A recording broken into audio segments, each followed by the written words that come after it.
우리 주 예수님은 부활하심으로 승리하셨습니다. 어떤 사람들은 예수 그리스도는 실패자라고 말하는 사람이 있습니다. 그들은 이렇게 말합니다. 예수 그리스도가 유대의 정권을 장악하기 위해서 시도했는데 제자의 쿠데타로 실패해서 십자가에 처참하게 처형을 당해서 실패했다. 그렇게 말합니다. 유대의 종교 지도자들이 예수 그리스도를 십자가에 죽임으로 예수 그리스도는 그는 실패자다라고 말하기도 합니다. 여러분 어떻게 생각하십니까? 그들의 말들이 정말 일리가 있을까요? 결코 그렇지 않습니다.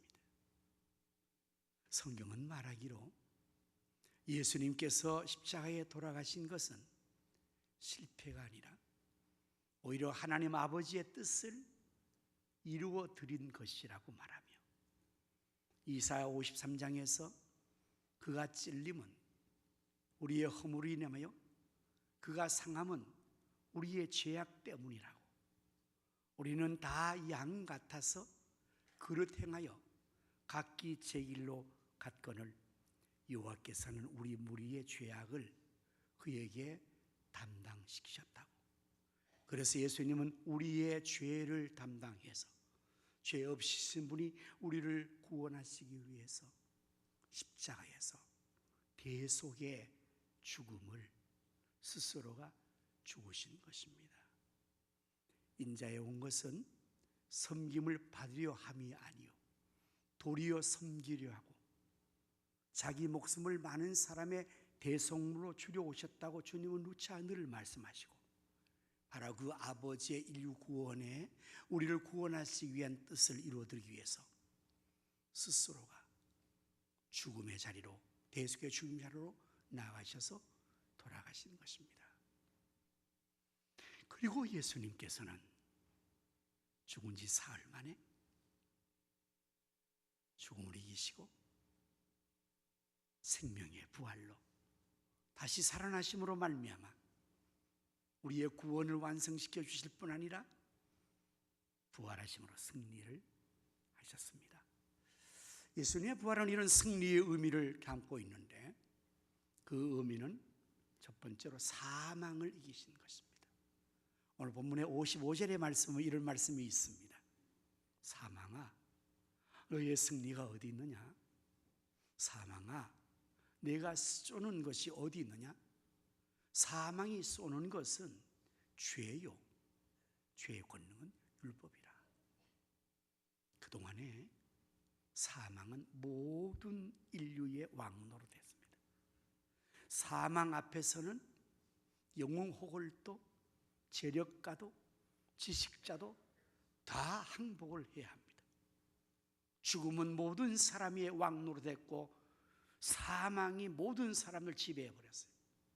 사망을 이길 자는 아무도 없었습니다.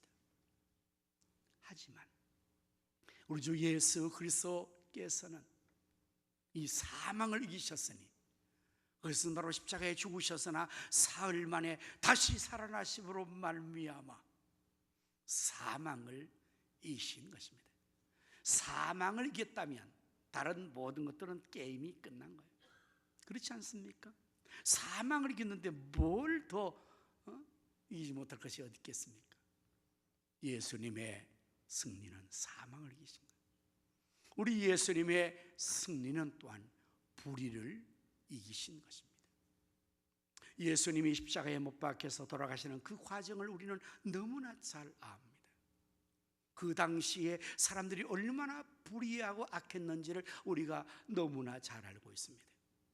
유대의 종교 지도자들, 대제사장과 백성의 장로들과 바리새인들과 사두개인들, 소위 이스라엘 공동체 유대의 모든 지도자들이 다 함께 모의를 한 거예요.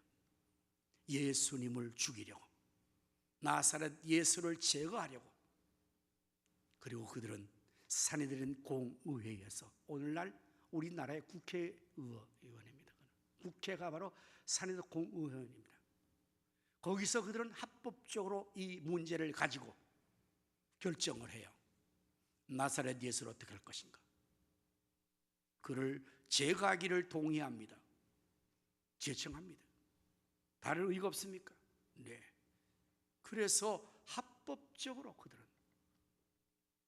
이스라엘 국회에서 예수 그리스도를 죄인으로 몰아서 합법적으로 죽이기로 결의했으니 이보다 더 불의함이 어디 있겠습니까? 한 걸음 더 나가서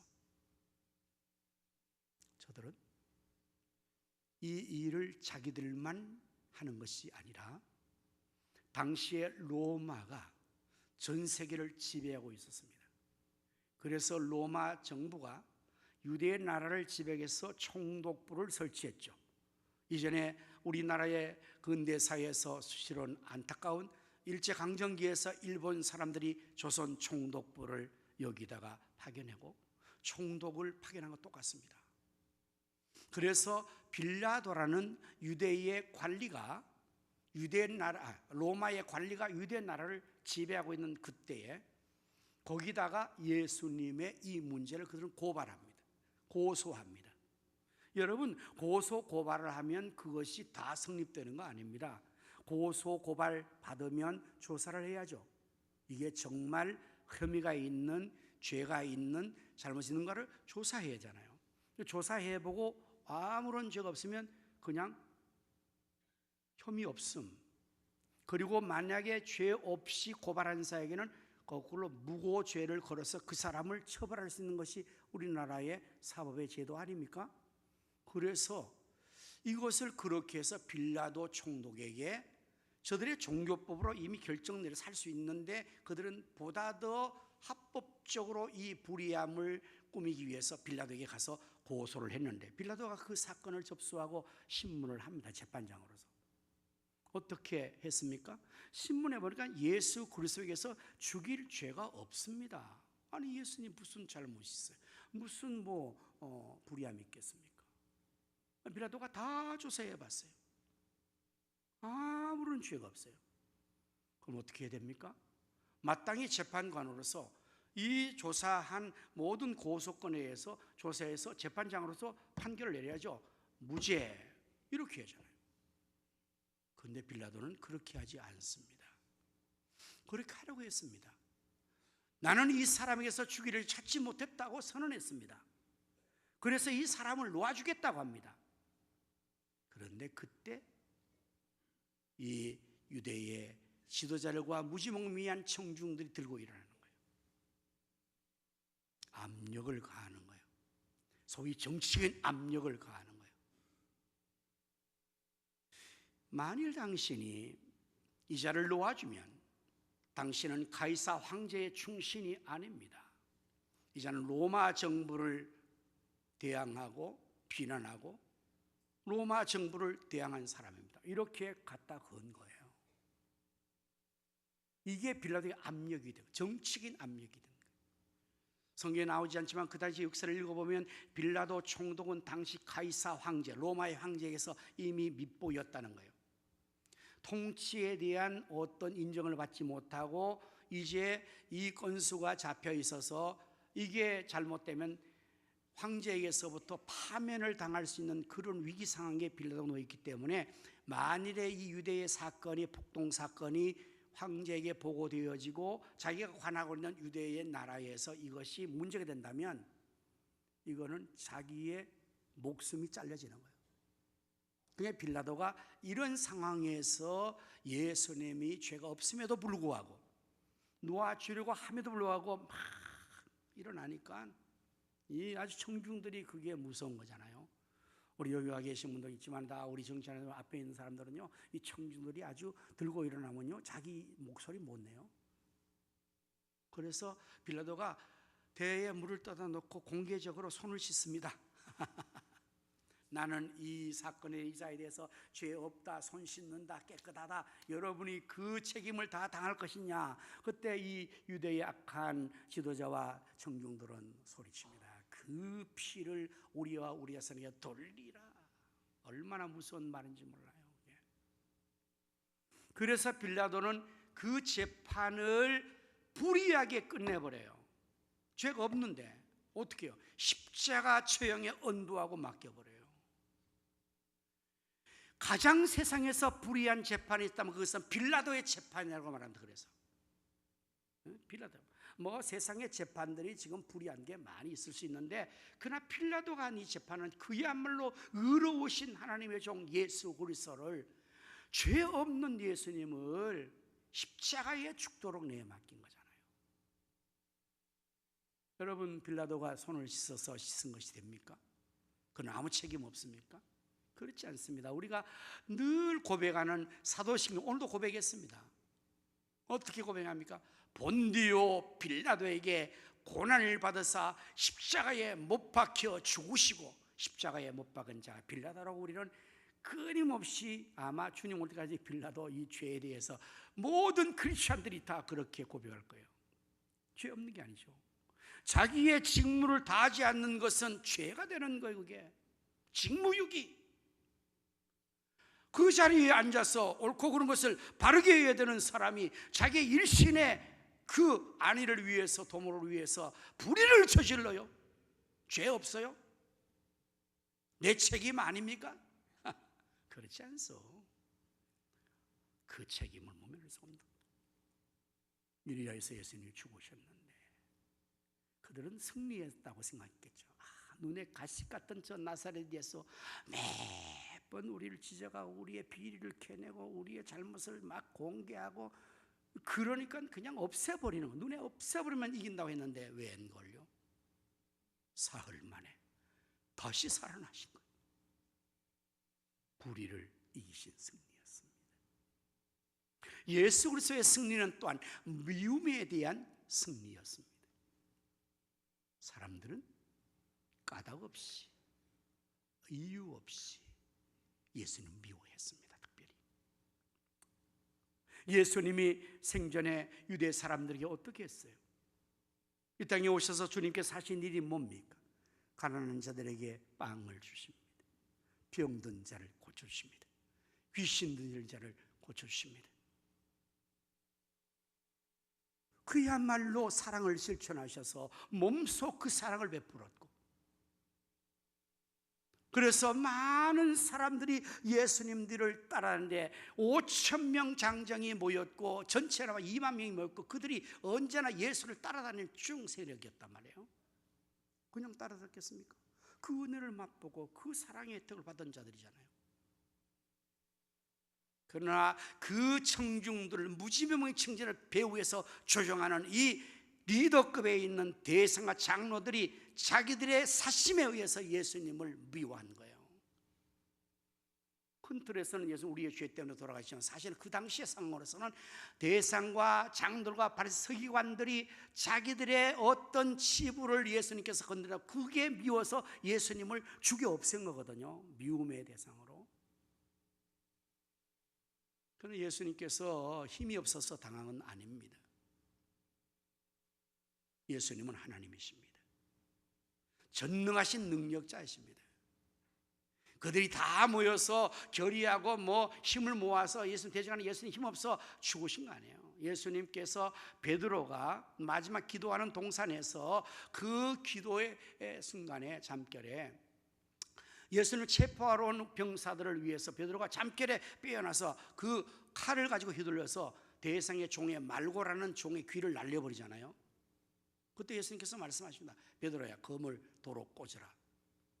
내가 힘이 없어 당하는 거 아니다. 지금도 내가 하나님께 기도하면 12군단 되는 천사를 내가 동원할 수 있어.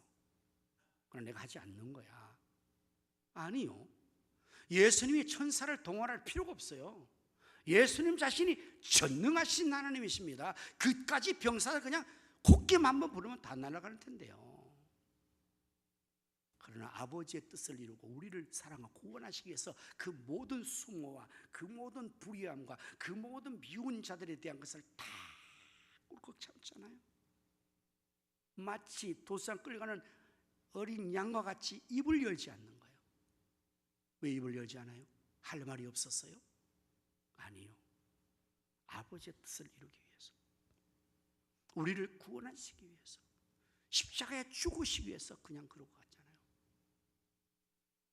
그러면서도 예수님 마지막 십자가에 달리셔서도 자기를 못 박는 로마 군병을 위해서 하나님 앞에 이렇게 또 호소합니다.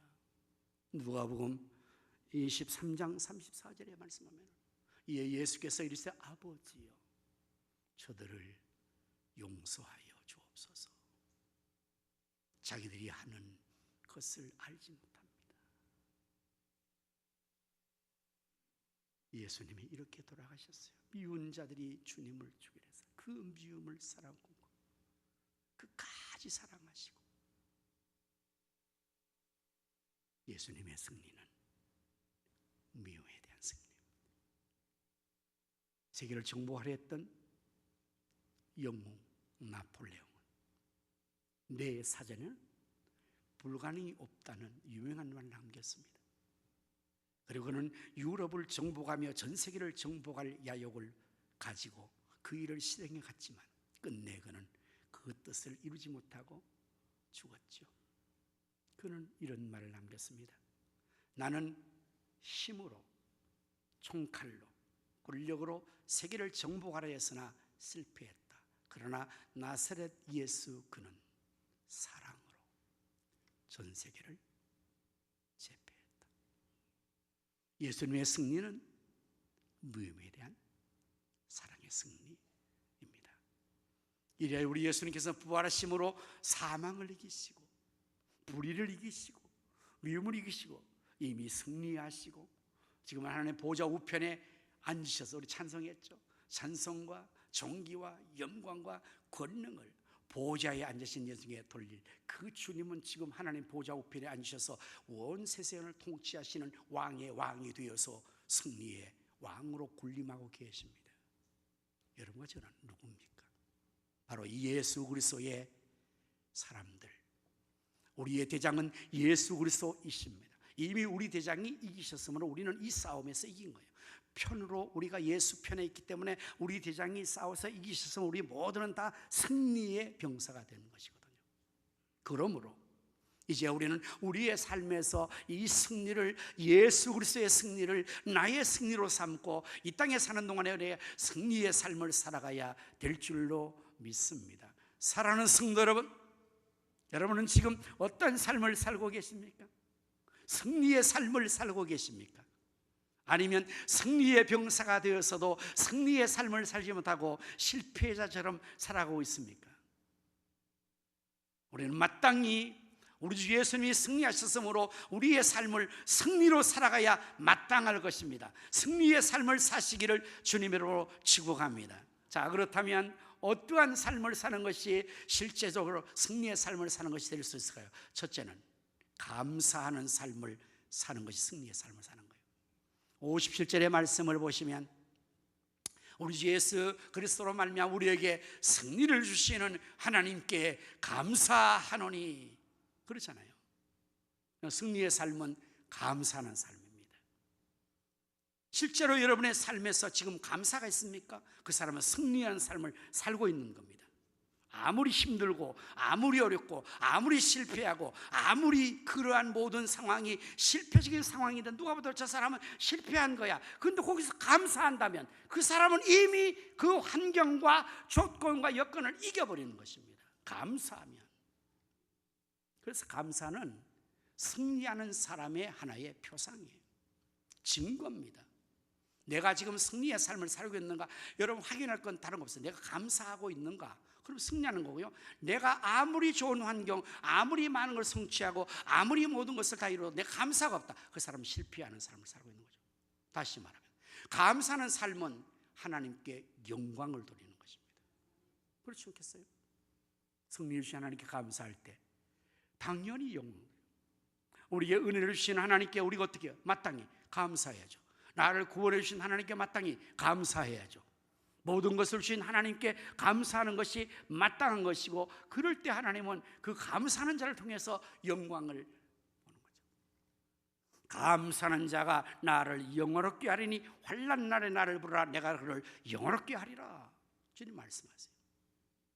또한 감사하는 삶이 승리가 되는 것은요, 다른 사람들에게 선한 영향을 끼쳐요. 용기를 줍니다. 기분을 상쾌하게 합니다. 감사할 때 주변의 사람들이 그 영향을 선하게 받아요. 여러분들도 아마 경험할 거예요.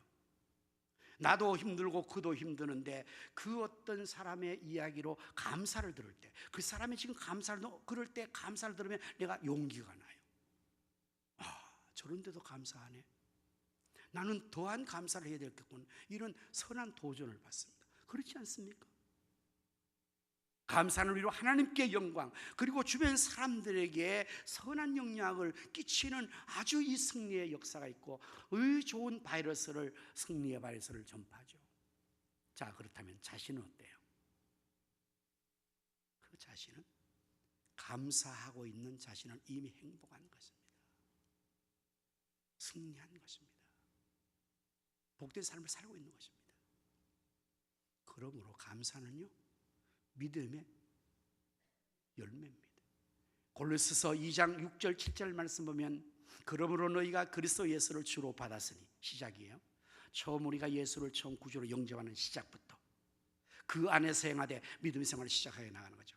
그 안에 뿌리를 박으며 계속적으로 믿음을 강화시켜 뿌리 내리고, 교훈을 받은 대로 믿음에 굳게 서서 완성된 크리스천의 삶, 제자의 삶을 이루어 나가는 완성에게, 요 두 절의 말씀은 그리스도인의 시작과 완성까지를 알려주는 완벽한 말씀입니다.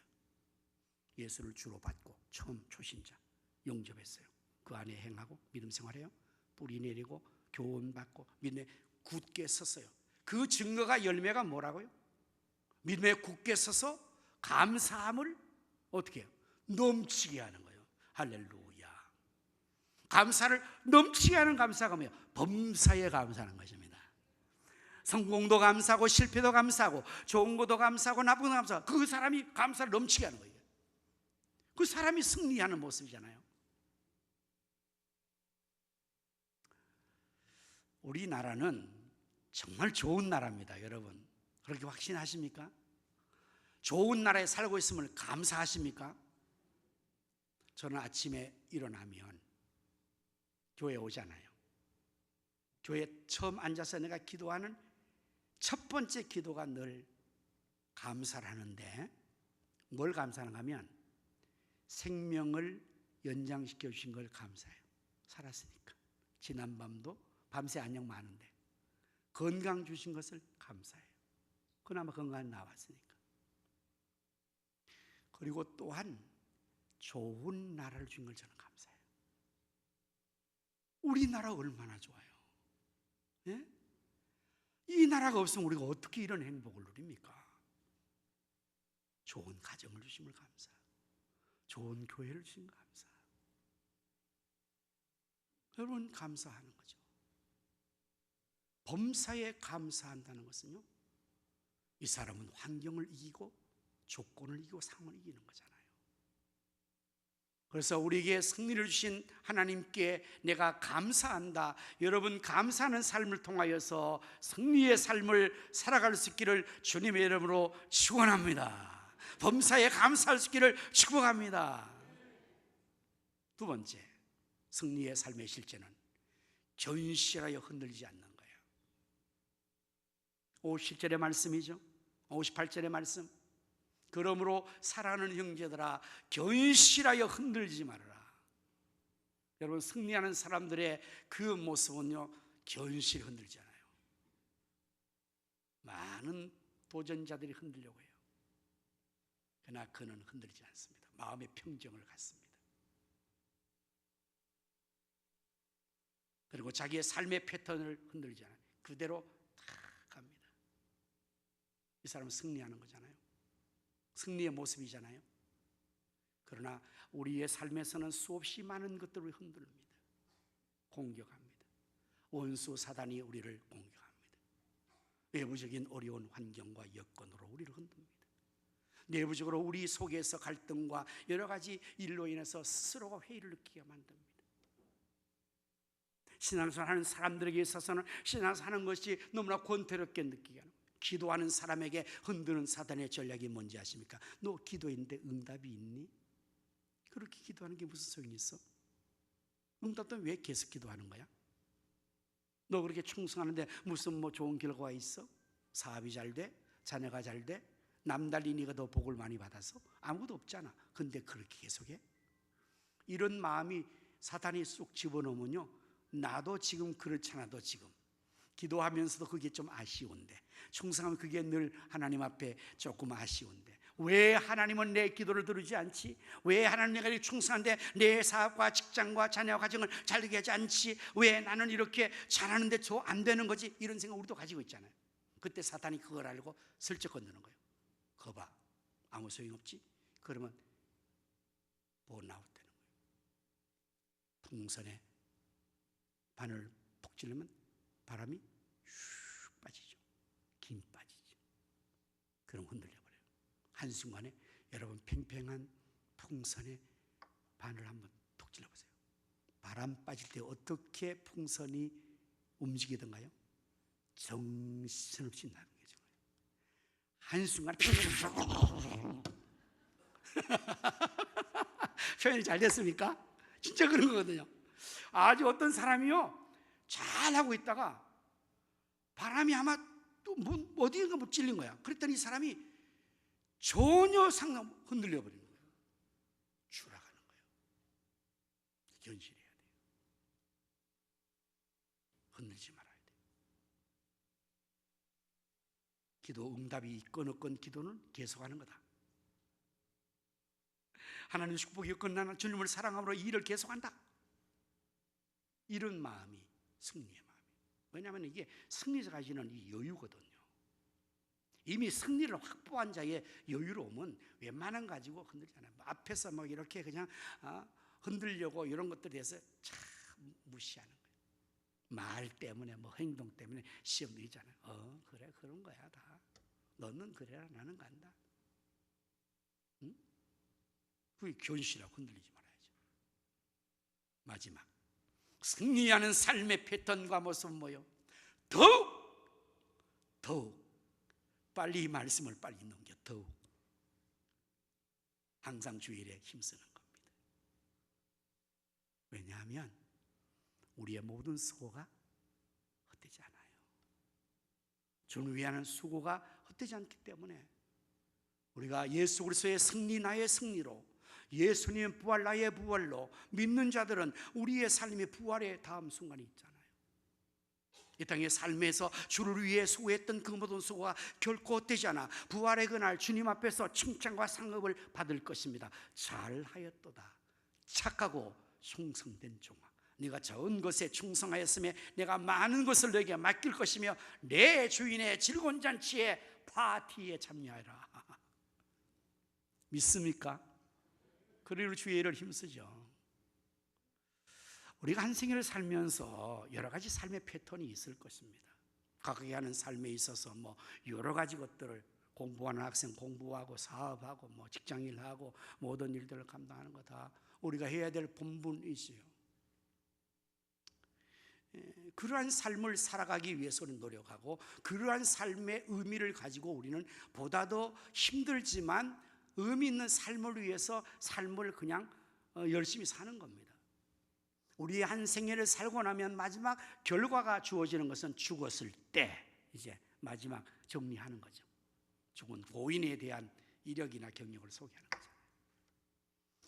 그리고 좀 더 그 뜻을 기리기 위해서 또 묘지도 만들고 뭐 비석도 만들고 또 이렇게 잘 그 사람의 경력을 소개해놓으면 많은 사람들의 후진들이 또 보게 되겠죠. 어떤 아들이 자수성가해서 돈을 많이 벌었습니다. 이제는 돈도 있고 여유도 있고 명성도 있으니까 이제 가문을 좀 이제 빛나게 해야 되겠다 해서 돌아가신 선친 아버지의 묘에 이제 묘자리를 잘 단장해주고 싶고 거기에 그럴 때 묘비도 하나 새겨주고 싶고 그래서 이제 묘비명을 이제 쓰는 사람에게 갔답니다. 가서 돈을 얼마든지 드릴 테니까 우리 아버지의 묘비의 명을 하나 크게 써주시오. 그래가지고 주문하니까 이 사람이 묻지 않겠습니까? 아버님 선지께서 뭘 어떻게 하시다가 살아셨는지 제가 좀 알아야 그래도 거기에 맞는 묘명을 써드릴 수 있습니까? 그럼 아버지가 그냥 평범하게 사신 거예요. 특별히 한 것도 없고. 그냥 우리 아버지가 그냥 평범하게 사시다가 돌아가셨습니다. 좋은 걸로 써주세요. 그랬더니 예, 알겠습니다. 그래서 좋은 걸 써줬어요. 묘비명이 어떻게? 먹다, 살다, 죽었다. 딱 맞는 거잖아요. 우리 인생이 그렇게 살 수도 있어요. 먹다 살다 죽는 인생이 될 수 있어요. 그러나 그 먹다 살다 죽는 인생 속에서도 주님을 위해서 살아가는 사람이 있다고요. 그게 바로 여러분과 저라고요. 여러분들은 직장생활, 사회생활 다 할 겁니다. 가정생활 다 할 겁니다. 그럼에도 불구하고 그것 외에 주의 일을 하잖아요. 이렇게 주님 앞에 나와서 주님의 일을 하잖아요. 주의 교회를 위해서 하고 복음을 위해서 하고 하나님 나라 위해서 하고 선한 일을 하고 이거 하지 않습니까? 그러니까 더 분주하고 바쁘고 힘들죠. 우리 성도님들 살아보면 정말 존경스럽습니다. 세상 사람들이야 그저 먹다 살다 즐기면 그게 다니까 그냥 그렇게 단순하게 살죠 뭐. 근데 우리 예수 믿는 사람은 그렇게 단순하게 살 수 없어. 가정 살림 다 살고 교회 일 해야 되고 직장 가서 일 다 하고 교회 일 해야 되고 또 뭐 교회고 얼마나 교회를 많이 하신지 몰라요. 여러분 그게 승리하는 겁니다. 그게 보람된 것입니다. 그게 축복된 것입니다. 지금은 잘 모를 수 있어요. 그러나 부활의 그날 주님 앞에 섰을 때에 이야 이게 승리의 삶이로구나, 이게 정말 축복된 삶이로구나 그때 느끼겠죠. 사랑하는 성도 여러분, 우리 예수님은 부활로 승리하셨습니다. 우리도 예수님의 군사요 예수의 사람이기에 우리가 승리하였고 승리를 보장받고 살아가는 삶을 사는데, 문제는 실제로 승리의 삶을 사느냐 아니면 승리자가 패잔병처럼 사느냐, 이게 우리의 삶의 모습으로 갈라지는 거거든요. 사랑하는 여러분의 지금 모습은 어떻습니까? 승리의 삶을 살아오고 계십니까? 감사가 넘칩니까? 흔들리지 않고 견실하게 서 있습니까? 주님의 일에 힘쓰고 있습니까? 그 세 가지를 가지고 우리 자신들을 한번 점검해보고 우리 더욱 계속해서 승리의 삶을 살아갈 수 있기를 예수님의 이름으로 축복합니다.